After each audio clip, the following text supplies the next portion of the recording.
Hit স্ট্রোকে 5 জনের মৃত্যু। খুলনা, রাজশাহী, চুয়াডাঙ্গা ও রংপুরে 3 দিনের হিট অ্যালার্ট। 4 মে সারা দেশে বৃষ্টির সম্ভাবনা।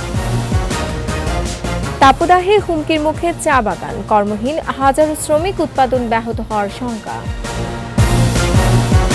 এবং উপজেলা নির্বাচনে অভিযোগ পাওয়া গেলে ব্যবস্থা নেবে কমিশন।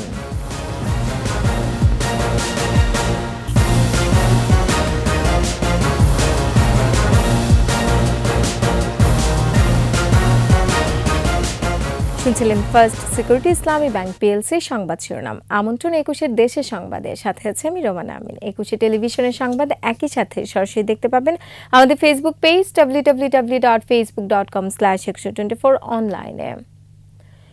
দেশজুড়ে টানা তাপপ্রবাহে ভেঙে গেছে 52 বছরের রেকর্ড। অস্বস্তিকর গরমে ব্যাহত স্বাভাবিক জনজীবন। হাসপাতালগুলোতে বাড়ছে গরমজনিত রোগবালাই। হিট স্ট্রোকে নাটোর, গাইবান্ধা ও সিরাজগঞ্জে 5 জনের মৃত্যু হয়েছে। আজ সর্বোচ্চ তাপমাত্রা যশোরে 43.08 ডিগ্রি সেলসিয়াস। খুলনা, রাজশাহী, চুয়াডাঙ্গা, রংপুরে আরও 3 দিনের হিট অ্যালার্ট জারি করা হয়েছে। প্রতিনিধিদের সহায়তায় রত্না জামানের রিপোর্ট।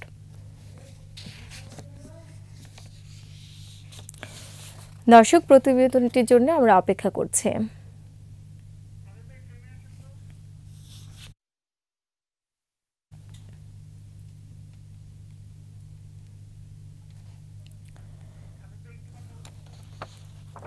দর্শক, আমরা রিপোর্টের জন্য অপেক্ষমান আছে।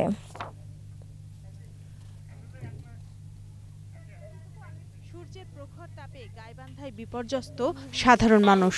তবুও মাঠে ধান কাটার কাজ করছেন কৃষক। তীব্র তাপদাহে সাদুল্লাপুর ও পলাশবাড়িতে হিট স্ট্রোকে মারা গেছেন 2 শ্রমিক। গরম খুব পড়ছে, গরমের জন্য থাকতে পারছি না। বাড়ি ঘর একা জ্বলি গেছে, আগুন করতেছে। এই যে বসে আছি, কোনো কাজ করতে পারি না, প্রচন্ড গরম। এই রোদে তো খুব সমস্যা, এই রোদে কি কাজ করা যায়? প্রচন্ড তাপদাহে নাটোরে হিট স্ট্রোকে 2 বৃদ্ধের মৃত্যু হয়েছে। প্রচন্ড গরমে সিরাজগঞ্জে মানুষের মাঝে দুর্ভোগ চরমে। উল্লাপাড়া হিট স্ট্রোকে এক কৃষক মারা যান। গরম খুব, অতিরিক্ত তাপমাত্রা, কাজকাম করা যায় না। রাত ও দিনের প্রায় অপরিবর্তিত তাপমাত্রায় গরমে দুরবস্থা যশোরের মানুষের। আজ সর্বোচ্চ তাপমাত্রা যশোরে 43.08 ডিগ্রি সেলসিয়াস। টানা তাপপ্রবাহে বাড়ছে অসুস্থতা। জেনারেল হাসপাতালে চিকিৎসাধীন হিট স্ট্রোকে আক্রান্ত 2 জন।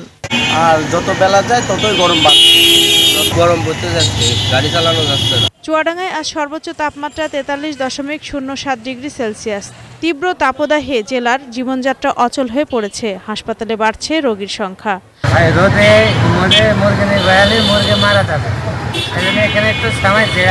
কয়েকদিন যাবে খুব গরম, অতিরিক্ত গরম, চরম গরমে এখানে কাজ কাম করা যাচ্ছে না। তাপদাহে গাজীপুরের পুবাইলে ঢাকা চট্টগ্রাম রেল লাইন বেঁকে গেছে। রেল লাইন মেরামতের পর ঢাকামুখী লাইনে ট্রেন চলছে ধীর গতিতে।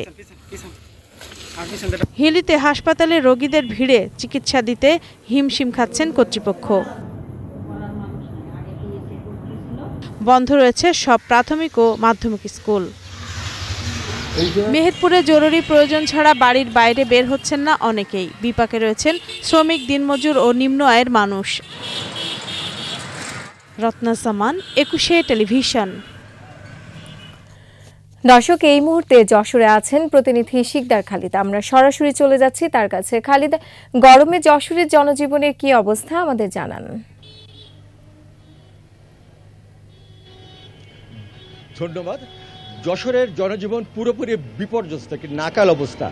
যশোর জুড়ে যেন মরুর উত্তাপ বইছে।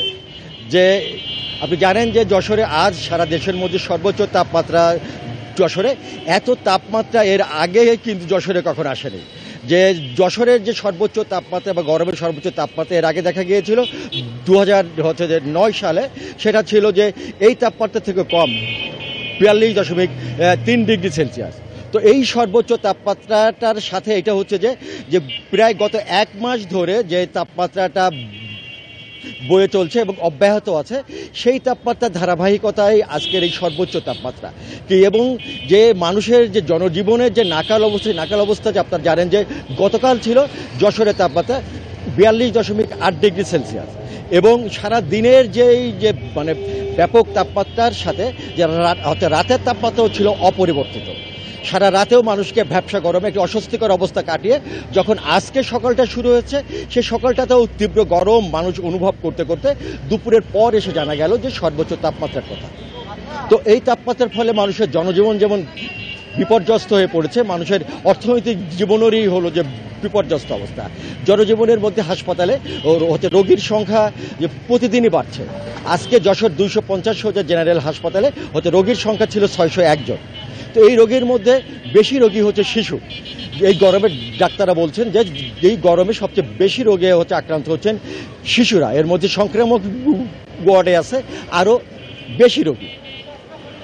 এছাড়াও যে সড়কে প্রতিদিন সকাল থেকেই মানুষের চলাচল কম হয়ে আছে।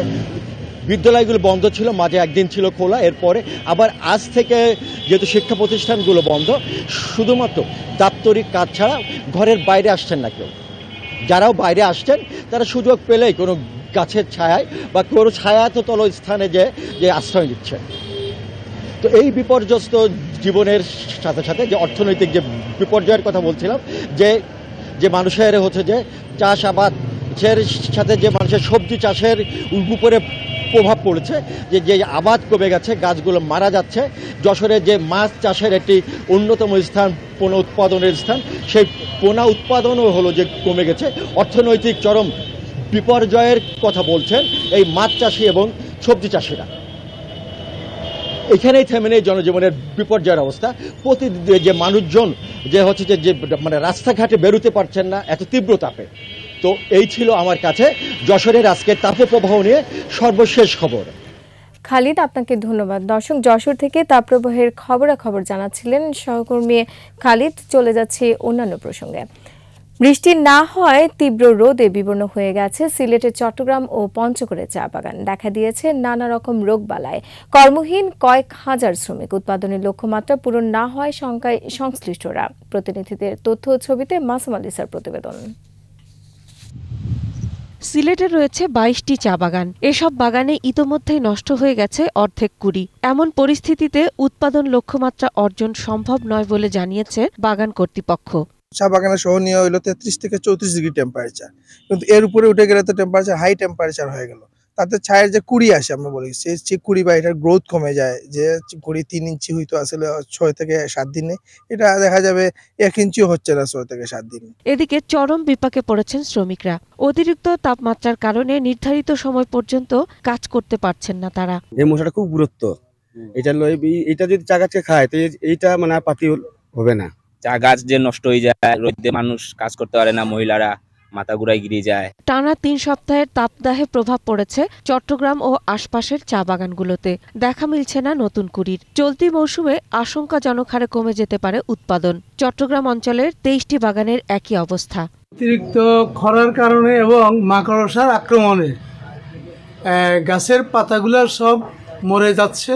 এদিকে পর্যাপ্ত বৃষ্টিপাত না হয় বিবর্ণ হয়ে গেছে পঞ্চগড়ের কয়েক হাজার একর জমির চা পাতা। চাষিদের সাথে বিপাকে পড়েছে চা প্রক্রিয়াকরণ কারখানাগুলো। কর্মহীন কয়েক হাজার শ্রমিক। চা ফ্যাক্টরিতে কাজ করি এবং খুব চা পাতা ফ্যাক্টরিতে নাই, খুব আমাদের গরিব অবস্থা, কোনো অভাব অনটন।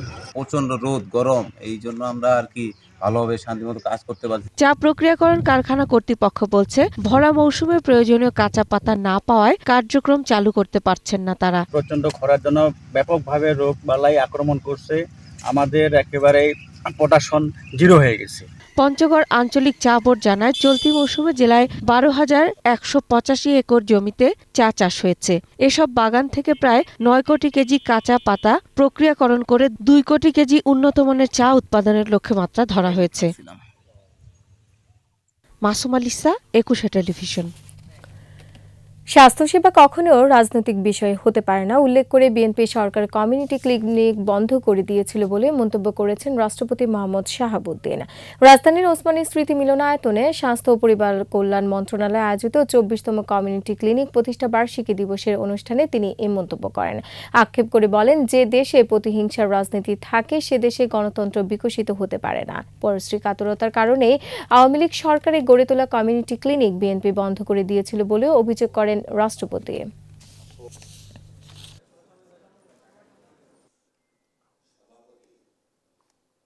একটি গোষ্ঠী তাদের শাসন আমলে এর অগ্রযাত্রাকে তারা পরশ্রী কাতরতা যাকে বলে সে কারণে স্তব্ধ করে দেয়। এটাই কি কখনো স্বাস্থ্য সেবা, কখনোই কি রাজনৈতিক হতে পারে? কখনোই না। উপজেলা নির্বাচনে যে কোনো অভিযোগ পাওয়া গেলে সাথে সাথে ব্যবস্থা নেবে নির্বাচন কমিশন। সাতক্ষীরা ও যশোর জেলার রিটার্নিং কর্মকর্তা, আইনশৃঙ্খলা রক্ষা বাহিনী সহ নির্বাচন সংশ্লিষ্ট কর্মকর্তা ও প্রতিদ্বন্দ্বী প্রার্থীদের সাথে মতবিনিময় করেছেন নির্বাচন কমিশনের অবসরপ্রাপ্ত ব্রিগেডিয়ার জেনারেল মোহাম্মদ আহসান হাবিব খান। সে সময় তিনি বলেন, অবৈধভাবে কেউ নির্বাচনে হস্তক্ষেপ করতে পারবে না। কুমিল্লায় মতবিনিময় সভায় নির্বাচন কমিশনার আনিসুর রহমান বলেছেন, জাতীয় সংসদ নির্বাচনের চেয়ে উপজেলা নির্বাচনে শৃঙ্খলা বাহিনীর উপস্থিতি বেশি থাকবে। নির্বাচন শান্তিপূর্ণ করতে রিটার্নিং কর্মকর্তা সহ প্রশাসনিক কর্মকর্তাদের কঠোর হতে নির্দেশনা দেয়া হয়।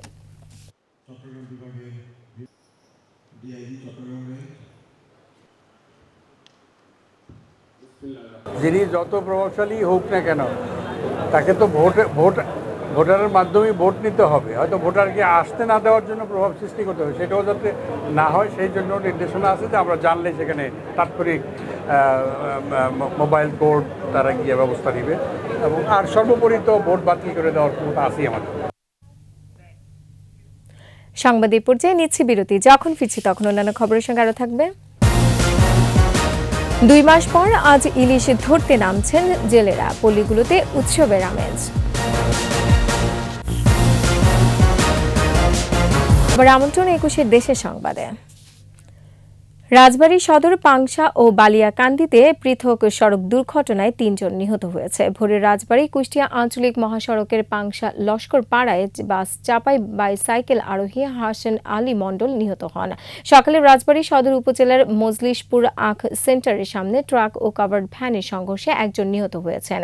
এছাড়া দুপুরে রাজবাড়ী বালিয়াকান্দি সড়কের বহরপুর মহাশ্মশান এলাকায় মাটি টানা ড্রাম ট্রাক ও মোটরসাইকেলের সংঘর্ষে মোটরসাইকেল আরোহী সবুজ শেখ নিহত হন। প্রশাসনের আশ্বাসে চট্টগ্রাম রাঙ্গামাটি ও চট্টগ্রাম খাগড়াছড়ি সহ 2 পার্বত্য জেলার 25 রুটে বাস ধর্মঘট প্রত্যাহার করে নিয়েছে পরিবহন শ্রমিকরা। 4 জন পরিবহন শ্রমিককে জামিন নামঞ্জুর করে কারাগারে পাঠানোর প্রতিবাদে সকাল থেকে 25 রুটে বাস চলাচল বন্ধ করে দেয় পরিবহন শ্রমিকরা। বাংলাদেশ শ্রমিক পরিবহন ফেডারেশনের অধীন উত্তর চট্টগ্রাম পরিবহন শ্রমিক ইউনিয়ন সোমবার রাতে এই ধর্মঘটের ডাক দেয়। দুপুরে প্রশাসনের সাথে বৈঠকে ওই 4 শ্রমিককে জামিনের ব্যবস্থা করে দেওয়ার আশ্বাস দেওয়া হলে ধর্মঘট প্রত্যাহার করে নেয় শ্রমিকরা। বিআরটিসি বাস ভাঙচুরের অভিযোগে 4 পরিবহন শ্রমিককে গ্রেফতার করে জামিন অযোগ্য ধারায় মামলা দিলে জেলে পাঠানো হয়।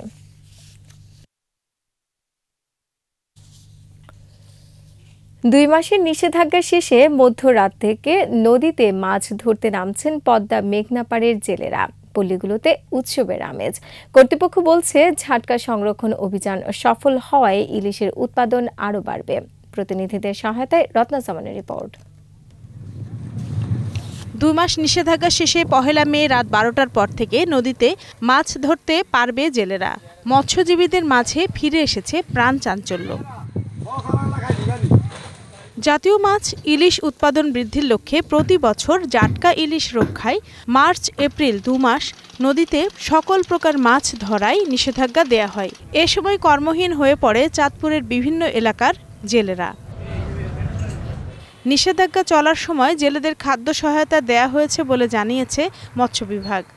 এবং এই অভিযানকালীন যে সকল জেলে আইন ভঙ্গ করেছে তাদেরকে নিয়মিত ভ্রাম্যমাণ আদালতের মাধ্যমে জেল জরিমানা করা হয়েছে, এবং এখানে প্রায় 300 মতো জেলেকে আমরা জেল দিয়েছি, এবং প্রায় 6,50,000 টাকার মতো আর্থিক জরিমানা করা হয়েছে। লক্ষ্মীপুরে মেঘনা নদীর 100 কিলোমিটার ইলিশের অভয়াশ্রম ঘোষণা করেছিল সরকার। এখন নিষেধাজ্ঞা শেষে আবারও নৌকা ও জাল নিয়ে মাছ শিকারে মেতে উঠবে জেলেরা। আমরা সরকারের আইন মানছি, মাইনা কিন্তু আমরা চলছি। এই মাছ বড় হইব, ফিরে আবার আমরা ধরবো। আগামী 1 তারিখে মাছ ধরবো, জালুটা সব রেডি করিয়া রাখছি, আমরা দিনের সামনে পাবো। জেলেরা সব মাছ শিকার করতে পারবে, তবে 10 ইঞ্চির নিচে জাটকা শিকার করলে আইনগত ব্যবস্থা হবে। আমরা আশা করি এবার জাটকা সংরক্ষণের যে ভূমিকাটা কঠিনভাবে বাস্তবায়িত হয়েছে, এবং এটা সুফলটা ইনশাআল্লাহ আমরা আগামী বছর মানে ভালোভাবে পাবো। বরিশালের কোলাবদর, গজারিয়া, মেঘনা, হিজলা, মেহেন্দিগঞ্জ ও সদর উপজেলার ৮২ কিলোমিটার এলাকা এবং ভোলা জেলায় মেঘনার ৯০ কিলোমিটার ও তেঁতুলিয়া নদীতে ১০০ কিলোমিটার অভয়াশ্রম ঘোষণা করা হয়েছিল। রত্না জামান, ২১শে টেলিভিশন। মানিকগঞ্জে আনারসের আঁশ থেকে উৎপাদিত কাপড় ও জামদানি শাড়ি তৈরি কেন্দ্র পাইনাপেল সিল্ক পরিদর্শন করেছেন সমাজ কল্যাণ মন্ত্রী ডাক্তার দীপমণি। দুপুরে সদর উপজেলার চর বেউথা এলাকায় সিল্ক উৎপাদন কেন্দ্রটি পরিদর্শন করেন তিনি। সে সময় কারখানা ঘুরে ঘুরে শ্রমিকদের সাথে সার্বিক বিষয়ে আলোচনা করেন দীপমণি। এ সময় সমাজসেবা অধিদপ্তরের মহাপরিচালক ডক্টর আবু সালেহ মোহাম্মদ মুস্তাফা কামাল ও জেলা প্রশাসক রেহানা আক্তার সহ কর্মকর্তারা উপস্থিত ছিলেন।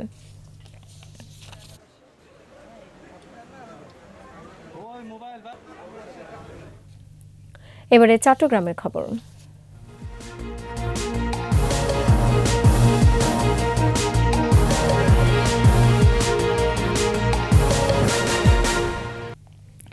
চট্টগ্রাম বিশ্ববিদ্যালয়ের জেনেটিক ইঞ্জিনিয়ারিং বিভাগের ল্যাবে ফাংশনাল জিনোমিক্স, প্রোটিওমিক্স ল্যাবরেটরি ও অত্যাধুনিক স্যাঙ্গার সিকোয়েন্সিং মেশিন চালু হয়েছে।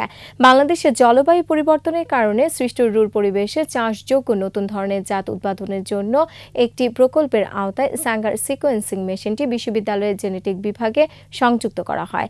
এর ফলে ডিএনএর নিউক্লিওটাইডগুলোর ক্রম নির্ধারণ করা যাবে। এটি জীববিজ্ঞানের গবেষণায় অন্যতম শক্তিশালী সরঞ্জাম হিসেবে স্বীকৃতি দেওয়া হয়েছে। মেশিনটি ব্যবহার করে গবেষকেরা বিভিন্ন অণুজীব থেকে শুরু করে মানুষ পর্যন্ত যে কোনো ডিএনএ সৃষ্ট জীবের সিকোয়েন্সিং এর মাধ্যমে গত বৈশিষ্ট্য উন্মোচন করতে সক্ষম হবে। বিশ্ববিদ্যালয়ের উপাচার্য অধ্যাপক ডক্টর মোহাম্মদ আবু তাহের এটির উদ্বোধন করেন। সুশৃঙ্খলভাবে সাংগঠনিক দক্ষতা বাড়িয়ে দলীয় সিদ্ধান্ত মোতাবেক দেশি বিদেশি ষড়যন্ত্র মোকাবেলা ও অপশক্তির বিরুদ্ধে সকলকে ঐক্যবদ্ধভাবে কাজ করতে হবে বলে মন্তব্য করেছেন বক্তারা। চট্টগ্রাম মহানগর আওয়ামী লীগের আওতাধীন ২৫ নম্বর রামপুরা ওয়ার্ড আওয়ামী লীগের বর্ধিত সভায় বক্তারা এসব কথা বলেন। নগরীর একটি কনভেনশন সেন্টারে সভায় সভাপতিত্ব করেছেন ওয়ার্ড আওয়ামী লীগের ভারপ্রাপ্ত আহ্বায়ক আব্দুস সবুর লিটন। ওয়ার্ড আওয়ামী লীগের যুগ্ম আহ্বায়ক এরশাদ উল্লাহর সঞ্চালনায় সভায় মহানগর আওয়ামী লীগের সভাপতি মাহতাব উদ্দিন চৌধুরী, সাধারণ সম্পাদক আজম নাসির উদ্দিন বক্তব্য রাখেন।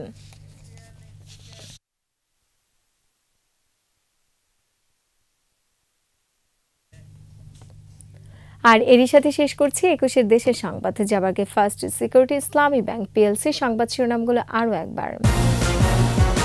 হিট স্ট্রোকে ৫ জনের মৃত্যু। খুলনা, রাজশাহী, চুয়াডাঙ্গা ও রংপুরে ৩ দিনে হিট অ্যালার্ট। ৪ মে সারা দেশে বৃষ্টির সম্ভাবনা। তাপদাহের হুমকির মুখে চা বাগান, কর্মহীন হাজারো শ্রমিক, উৎপাদন ব্যাহত হওয়ার শঙ্কা।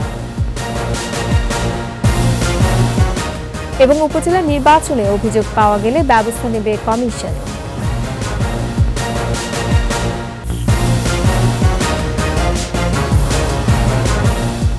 দর্শক, সর্বশেষ খবর জানতে ডায়াল করুন 2021 নম্বর আর ভিজিট করুন 21-tv.com এই ওয়েবসাইটে। এছাড়া ফেসবুকে ভিজিট করতে পারেন facebook.com/124 অনলাইনে। এতক্ষণ সাথে থাকার জন্য ধন্যবাদ। পরের সংবাদ সন্ধ্যা ৭টায় দেখার আমন্ত্রণ রইল। 21-এর সাথেই থাকুন।